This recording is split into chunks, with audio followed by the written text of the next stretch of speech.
What's up guys? Ito na yung part 3 natin na steel tubular kitchen shelves. Ito na yung part 3. Let's go!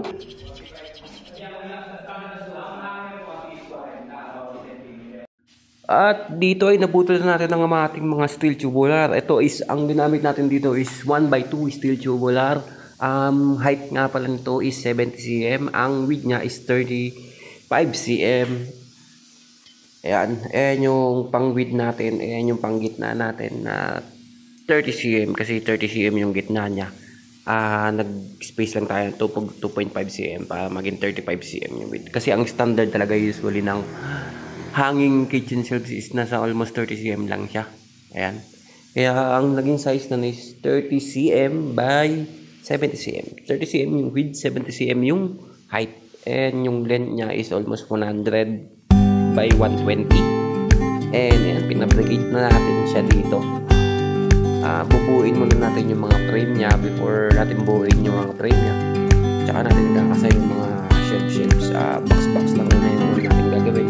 And after na natin makasay yung mga shelves niya,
at dito ikakasara natin yung steel matting mesh type niya. Ayan, dalawang steel matting mesh type lang yung magkabilang gilid yung ilalagay natin. Since wala siyang hindi kahoy yung ilalagay natin, ay sinigis niya yung steel matting para mas maging moderno at mas magandang tingnan.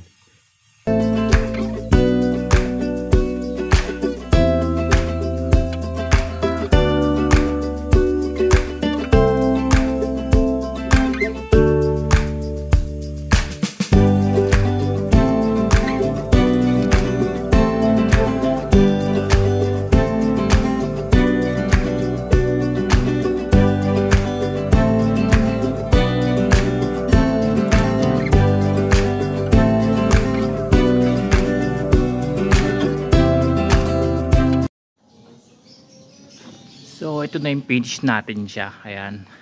Bali itong part na to na grinding na natin siya. Sobrang tibay niya.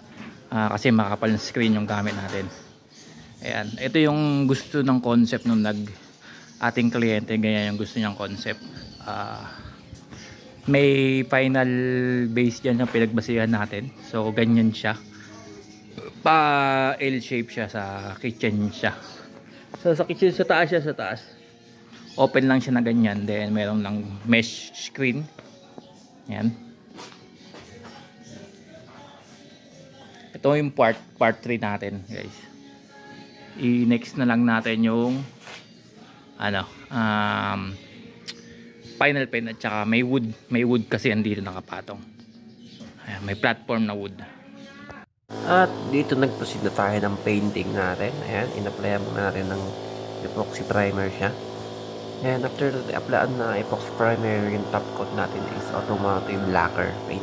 Ayan, automotive lacquer paint na brand is Gilder.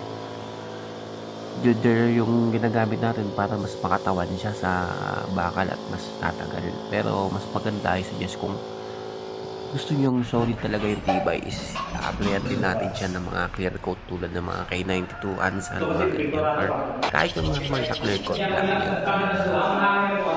clear gloss lang ng mga boyset, ganyan.